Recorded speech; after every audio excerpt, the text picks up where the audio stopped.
Hi நண்பர்களே, நாங்கள் வந்துட்டு இப்போ வெளியில் வந்தோம்.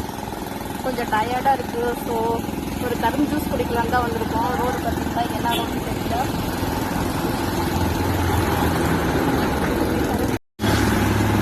ஜூஸ் போட்டுக்கிட்டு இருக்கிறாங்க. சொல்லிட்டியா ஜூஸ் எத்தனைன்னு சொன்னியா? சொல்லிட்டியா?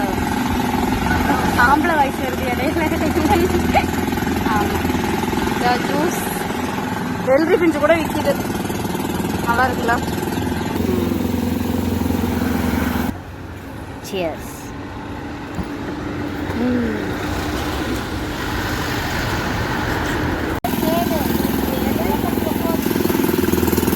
அனுப்பிட்டியா? ஹாய் சொல்லுங்கக்கா. ஹாய். ஆனால் வரவேற்போம். நிறைய பேர் வந்து குடிச்சிருப்பாங்க. ஃபஸ்ட் டைம் வச்சுருக்கேன். எல்லாம் ஒரு சாப்பிடுவோம். ரைட்டா? ரைட்டு, தெரியாது அதெல்லாம் ஒன்றும். ஹாய் கைஸ், நாங்கள் வந்து கிளம்பிட்டோம். இப்போ இந்த கடை ஜூஸ் குடிச்சிட்டோம், கிளம்பிட்டோம். இது இப்போ எங்கே லொக்கேட் ஆகிருக்குன்னா திருச்சி டு துறையூர் டு நாமக்கல் போகிற ரோட்டில் கண்ணனூருக்கு அடுத்து கொக்குவெட்டியான் கோயில் இருக்குது. அந்த கோயிலுக்கு பக்கத்தில் தான் இந்த கடை வந்துட்டு லொக்கேட் ஆகிருக்கு. வாங்க எல்லாரும் வந்து ஆதரவு தாருங்கள். நல்லா ஓகே, ஜூஸும் நல்லா இருந்துச்சு. நாங்களும் கிளம்பிட்டோம். பாய்.